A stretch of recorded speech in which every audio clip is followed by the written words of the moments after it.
Hola, Gustavo Farías, ¿qué anda haciendo por acá, por nuestro canal de YouTube de Pasión Deportiva, que es el suyo también, por supuesto?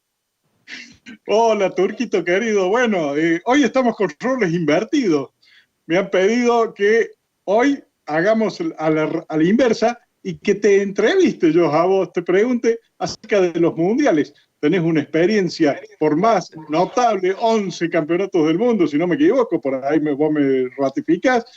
Pero bueno, queríamos hablar con vos acerca del campeonato del mundo y bueno, por eso yo estoy hoy acá de este lado intentando entrevistarte a vos. Mira las cosas que nos da el periodismo, ¿no? Bueno, va a ser un gusto. Sí, los mundiales son muy especiales, Gustavo, porque primero, cómo ha ido cambiando desde el primer mundial en el cual a mí me tocó trabajar de una manera muy incipiente, como fue el del 78, donde ni siquiera estuve acreditado, pero trabajé para la corresponsalía de Radio Rivadavia en las concentraciones de Escocia y de Alemania ahí en nuestra provincia, con una Renoleta y un VHF.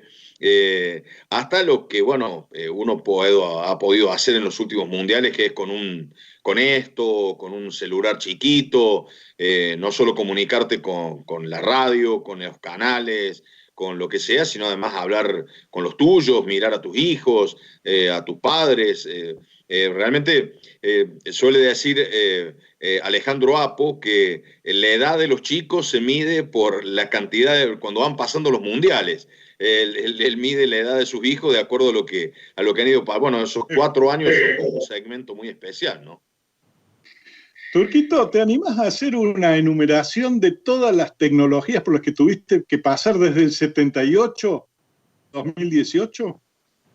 Sí.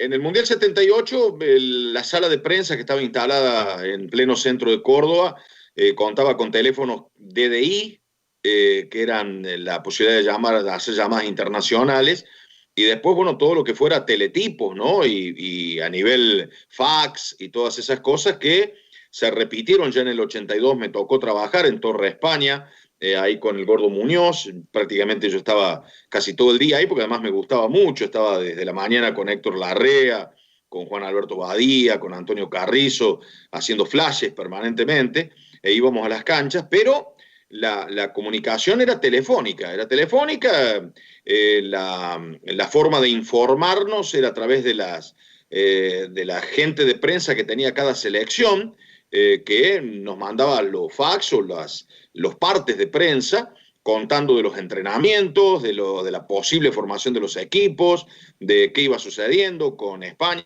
con Alemania, con Inglaterra, con Brasil. Obviamente si uno podía ir a un entrenamiento era mejor, pero tecnológicamente llegaba hasta ahí.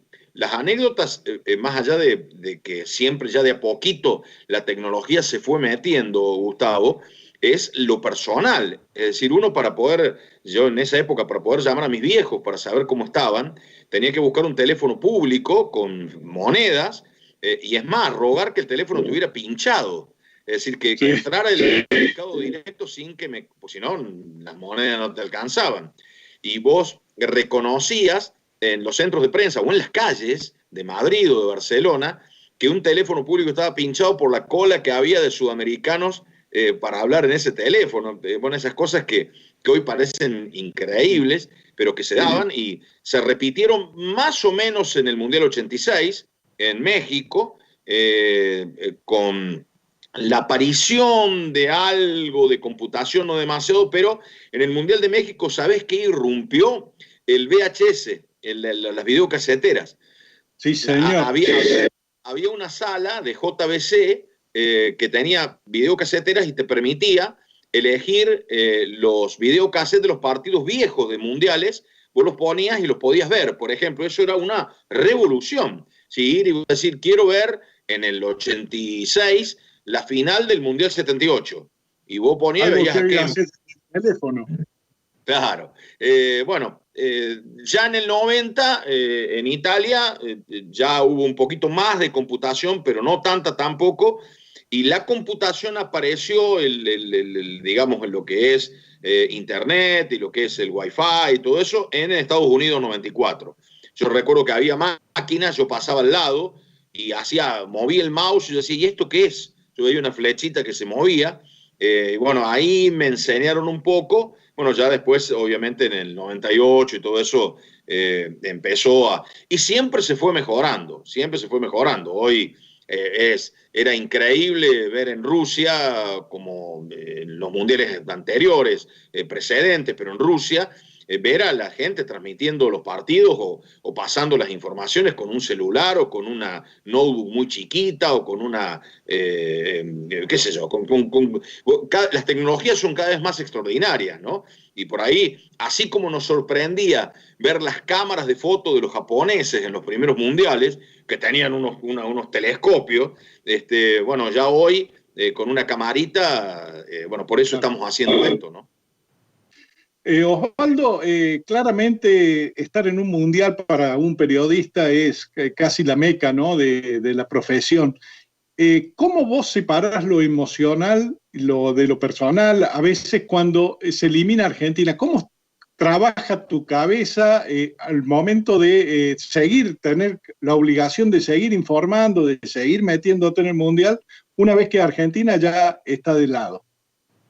Bueno, a mí me ocurrió eso a partir más o menos del 94, porque en el 82 yo recién arrancaba y transmitíamos todos los partidos, y el Mundial era un asunto de Radio Rivadavia muy especial que siguió hasta el final, hasta la final entre Italia y Alemania, con mucha información, con flashes todos los días. Ni hablar del 86 donde ganamos, llegamos hasta la final, y en el 90 llegamos hasta la final. Pero a mí me golpeó ya a partir del 94, cuando Argentina quedó afuera, la poca bola que nos daban en la radio una vez que quedó afuera la selección. Es decir, de estar permanentemente, que nos llamaban a la mañana 2 veces, que teníamos charlas, que teníamos programas, que la tira, que todo era del Mundial. Quedaba afuera Argentina y era como que te aislaban del mundo, sin querer, no lo hacían de malos, era porque a la gente no le importaba. Uno allá estaba en el Mundial y quería seguir porque jugaba Brasil, porque jugaba Holanda, porque jugaba Alemania, porque jugaba Italia, España, pero uno se daba cuenta que acá el Mundial no existía más. Y era horrible porque uno estaba en medio del entusiasmo y ya como convidado de piedra, no en el Mundial, sino para el medio en el cual vos trabajabas. Claro. Recién lo que decías, claro que desde el 94 empezaste a palpar eso, porque bueno, nos habíamos mal acostumbrado, 78 campeón, 82 no fue bien, pero 86 de nuevo campeón, 90 finalista. 94 ya vino el golpe de Maradona, 98 también con Pasarela. ¿En alguno de ellos te quedó la sensación de que Argentina daba para más de lo que finalmente dio? Bueno, si bien llegamos a la final, yo creo que podríamos haber sido campeones en Brasil. Me parece que no porque hubiésemos sido el mejor equipo del Mundial, sino que fuimos el mejor equipo de la final. Sí, Alemania había hecho un mejor Mundial en general que nosotros, pero a mí me parece que no sería correcto de mi parte decir que los bailamos, pero a mí me parece que la final de Brasil era de Argentina. Argentina erró goles, para mí no nos dieron un penal, ellos ganan con un gol encontrado en el final del partido. Lo tuvimos muy mal Alemania ese día, pero bueno, son alemanes, si vos los alemanes no los liquidamos, fíjate la final de México, íbamos ganando 2-0 con comodidad, los tipos aparecieron 2 veces en el área, nos empataron, bueno, después salió la corrida esa de Burruchaga sobre el final, pero son realmente, no se rinden. Pero yo creo que en el Mundial donde, por ejemplo, estuvimos mucho más cerca en Brasil que en Italia. Yo creo que en la final en Italia, si bien yo creo que Codesal cobra un penal que no era, Alemania había sido más que Argentina. Sin duda. Me parece que en Brasil al revés, ¿no? Sí, sin duda, aquel equipo del 90... muchos dicen cómo hizo para llegar ahí, ¿no? Porque un equipo golpeado, gastado, sin haber hecho mucho mérito, pero llegó mucho más lejos que, por ejemplo, el del 2002 de Bielsa, al cual iba de candidato, como nunca creo que fuimos candidatos a ser campeones del mundo, y fue cuando peor nos fue, ¿no?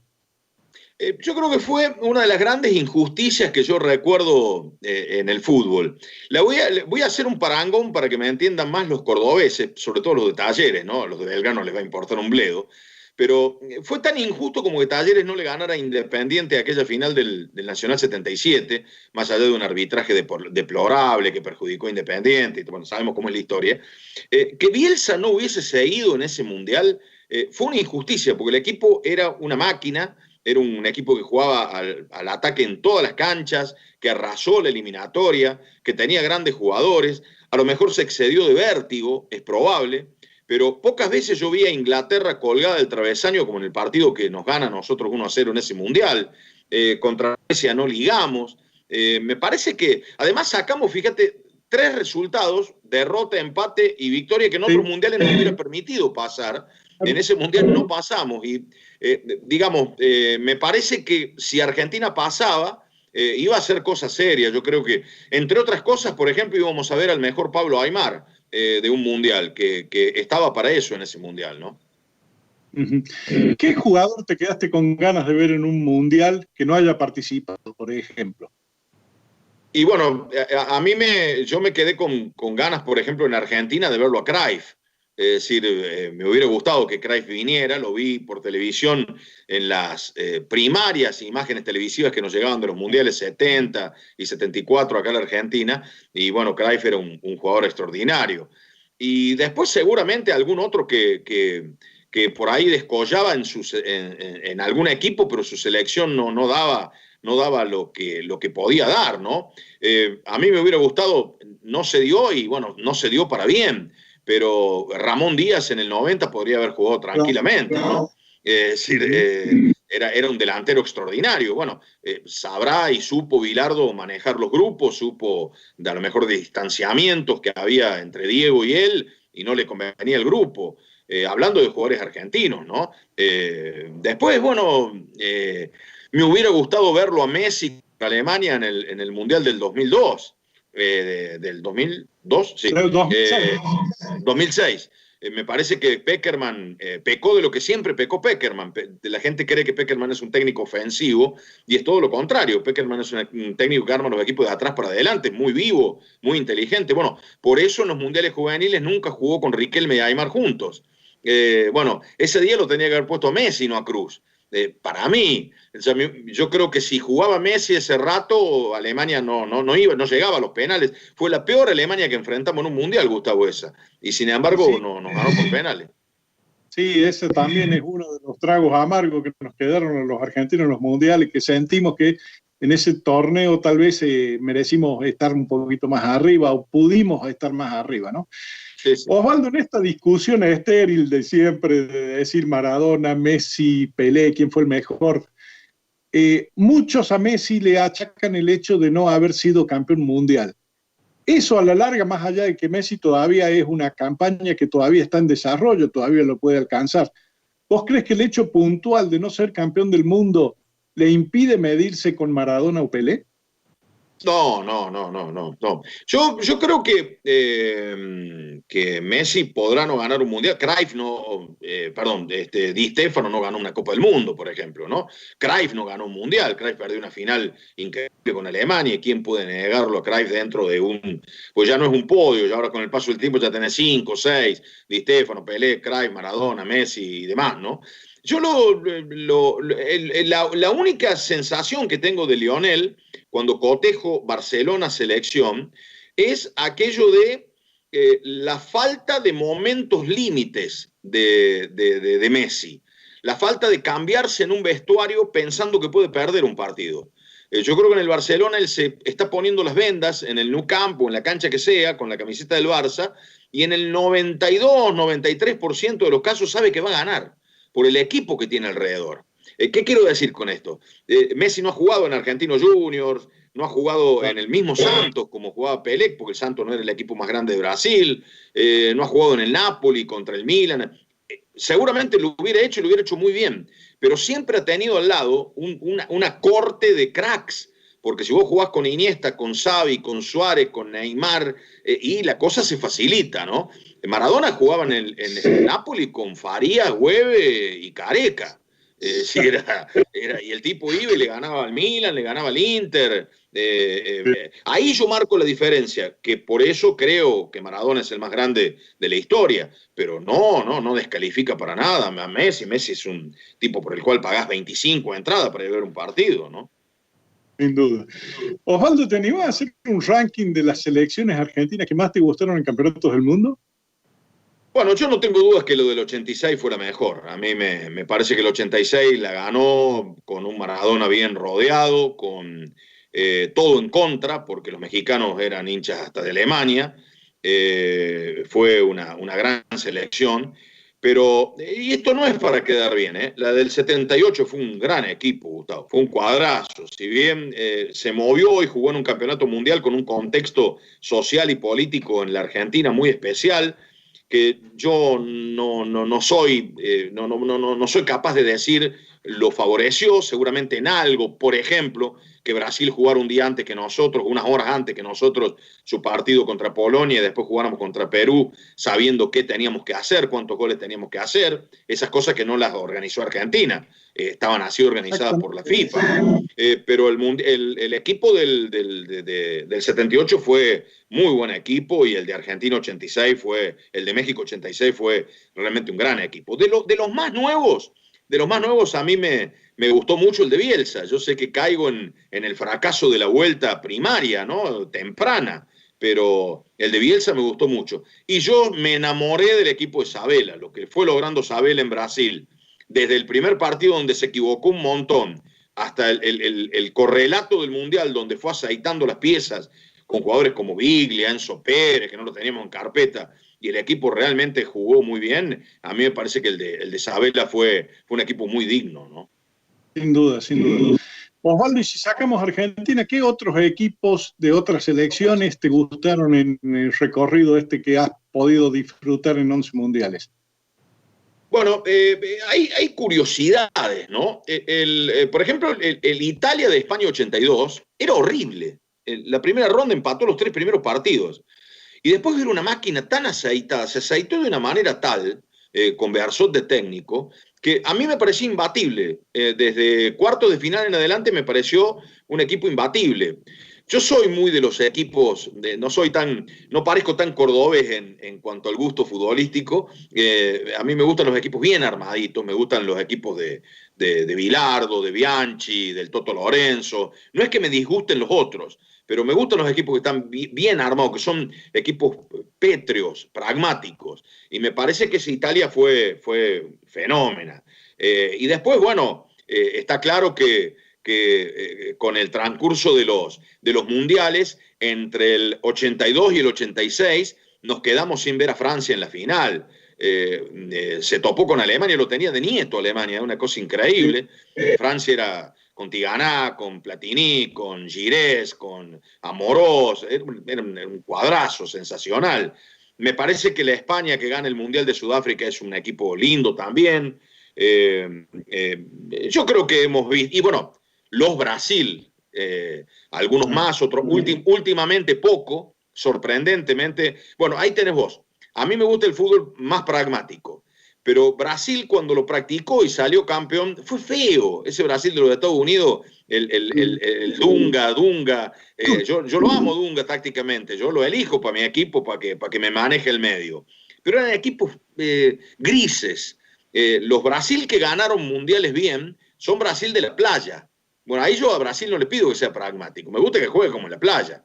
Es como a los colombianos. Yo creo que Argentina eso de la nuestra de Argentina, a mí me parece que Argentina siempre fue un poquito más europea que Brasil, que Colombia. Es la sensación que tengo.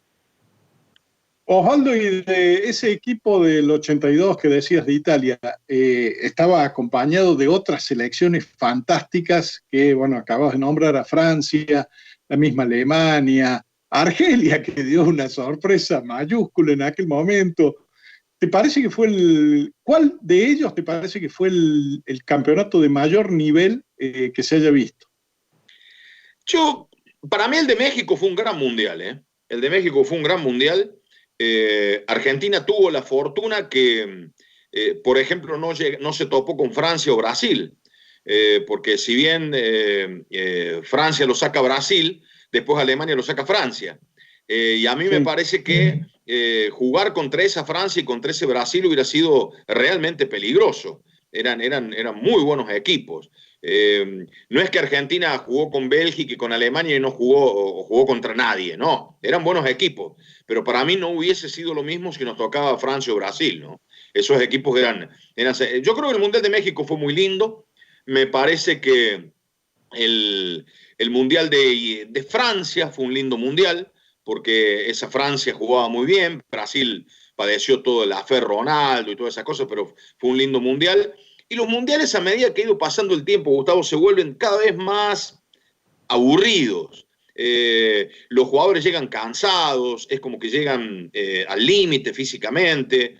Elegimos normalmente en los últimos mundiales, te debe pasar a vos con tus amigos y a mí con los míos, elegimos partidos de los mundiales, 2, 3, 4 partidos de un mundial. Ya no elegimos todo el mundial. Y después al ponerle tantos equipos al mundial, que jueguen tantos equipos y tantos partidos, realmente se hace tedioso y me parece que se pierde un poco la esencia de lo que es un tú a tú entre 16 equipos, que creo que es lo que tendría que haber, ¿no? Coincido plenamente con vos, porque ahora encima hay un proyecto de elevarlo a 48 equipos y van a seguir jugando contra 7. Es decir, que ¿cuál es la medida de tu potencialidad si jugás solamente contra 7 de los 48 equipos? En esto va a tener mucho que ver el sorteo. Si el sorteo te acompaña, ya salvaste una primera fase de 3 equipos, le ganas a 4 y sos campeón del mundo. Por eso me cuesta asumir que haya un proyecto de 48 equipos ahora. Y volviendo al 2018, ¿con qué sensación te volviste vos como argentino de ese torneo? ¿De Rusia? Sí, de Rusia. Bueno, lo primero, jamás pensé que en Moscú, en San Petersburgo, en cada cancha, hubiera 40.000 argentinos, Gustavo. Fue vos decís, primero de dónde sacaron la guita. Algunos deben estar pagando todavía porque los agarró en el medio todo esto que nos pasó después, pero a mí siempre me asombró a nivel internacional ir a transmitir aún un amistoso a Israel, por ejemplo, y que hubiera en la cancha 5.000 argentinos. ¿Qué está claro primero? Que hay miles de argentinos viviendo fuera de Argentina. Entonces, una de las chances de arrimarse a Argentina es cuando juega la selección y vos fíjate que la mayor venta de entradas para el Mundial de Rusia se generó en Estados Unidos. ¿Por qué? Por la venta a los peruanos, a los ecuatorianos y a los argentinos, que viven cerca, que viven por ahí, y entonces, digamos, de esos 40.000, y yo creo que eran, vamos a ser generosos, 10.000 que vivían en Argentina, 15.000 si querés. Los demás son gente que vive en el mundo, ¿no? Y bueno, eso me asombró Rusia como país, ¿no? Ni hablar. Digamos, me asombro, sé que hay problemas sociales y que hay pobreza también, pero la verdad que no esperaba semejante potencia, sobre todo en Moscú y en San Petersburgo, ¿no? El respeto de la gente fue sensacional. Sí. Osvaldo, terminando, haceme un ranking de los mejores jugadores del fútbol mundial que hayas visto y un ranking de partidos. El partido que más te gustó de la Copa del Mundo. Bueno, a mí Maradona, obviamente, por encima del resto, pero sacando a Diego, bueno, obvio Messi ahí al lado. A mí me han gustado algunos jugadores alemanes. En su momento Bernd Schuster era un jugador excepcional. Tardelli, el italiano del 82, fue una gran figura de ese equipo. Paolo Rossi, que era un pesquero, pero metía todo lo que andaba cerca o lo que le tiraban Antonioni o Conti en ese mundial. Me parece que Teófilo Cubillas aquí en Córdoba, Perú ha tenido muy buenos jugadores.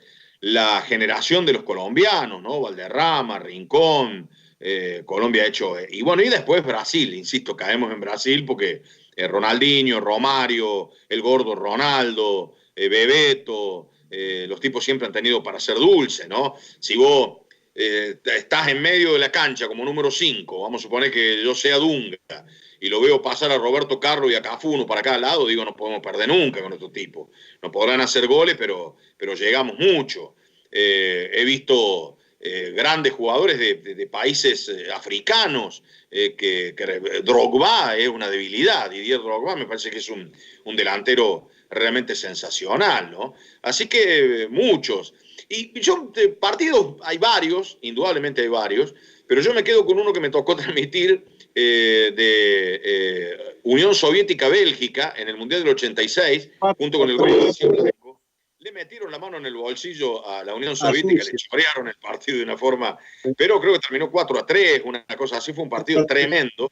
Me quedo con ese porque me tocó relatarlo e incluso con el Goro García Blanco terminamos con la tensión baja, para que yo tenga tensión baja, mira que porque por el calor que hacía y lo que habían jugado estos muchachos, ¿no? Me remonto al 86, después seguramente hay otro montón de partidos que uno, el Argentino-Holanda de Brasil que se define por penales, la salvada de Mascherano contra Robben, fíjate que es un partido 0-0, pero que es un partido tremendo, increíble, extraordinario, ¿no? ¿Te imaginas, Osvaldo, un campeonato mundial 2030 en Córdoba?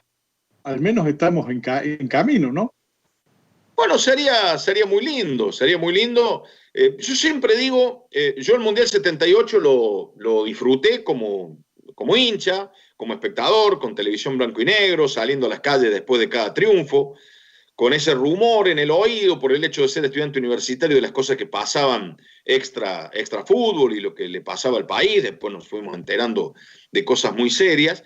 Pero lo que tiene que hacer un país para organizar un mundial es que a ese país económicamente no le contradiga organizar un mundial con la realidad económica que tiene, Gustavo.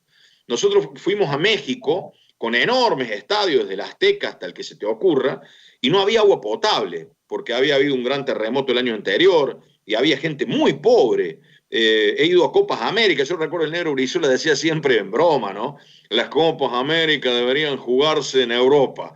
Claro, porque hay una organización de estadios en Ecuador, en Venezuela, y en medio hay una enorme pobreza. Entonces a mí es esa contradicción que a alguna gente no le importa, y que no le importa ni a la FIFA, ni a la Conmebol, ni a la UEFA. A mí yo creo que los mundiales los tiene que organizar un país cuyo ingreso y cuyo gasto esté a la medida de la vida cotidiana del país. Y si la vida cotidiana del país no está tan bien, que ese mundial sirva para mejorarla. Es decir, que no quede un estadio, sino que queden más hospitales, más escuelas, que queden cosas que le brinden a la sociedad todo lo que la sociedad le da al fútbol, ¿no? Sí, generalmente eso no, especialmente en Latinoamérica. Exacto. Osvaldo, la mayor alegría tuya en los campeonatos mundiales, como profesional, digo, para ir cerrando. La tengo que mezclar con lo personal. El día que eliminamos a Italia en Nápoles. Si bien no transmití ese partido, estuve sentado al lado de Víctor Hugo y Apo en el medio de los dos, pues no tenía pupitre, los dos grandotes y yo sentado en el medio. Lo que disfruté, lo que le ganamos a Italia, me pegué un salto cuando terminó el partido, perdí la línea de manera increíble.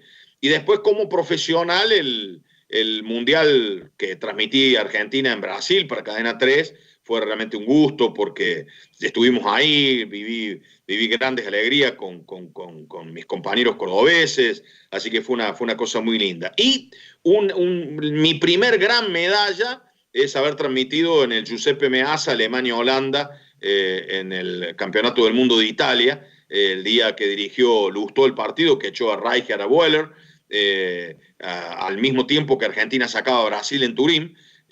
También perdí la línea en el centro de prensa del Giuseppe Meazza cuando hizo el gol Canigia, pero esa es una medalla, haber transmitido en el Giuseppe Meazza es una cosa fuerte, ¿no? Bueno, para mí una medalla. He estado hoy con vos, un gusto, vamos a invertir el rol y te devuelvo la pelota para el cierre. Bueno, nos ha visitado Gustavo Farías a preguntar cosas, un crack de la vida, del periodismo, de esas personas tan queribles, dueño de un archivo que Córdoba tiene gracias a él, porque mucho del archivo de la vida, del deporte en la ciudad de Córdoba y en todo el país se lo han quedado algunos porteños. En algún momento por algunos morlascos se lo llevaron. Por suerte, Gustavo tiene un montón de cosas y además es un ser excepcional. Gracias, Gustavo. Te agradezco a vos, muchas gracias. Hasta luego.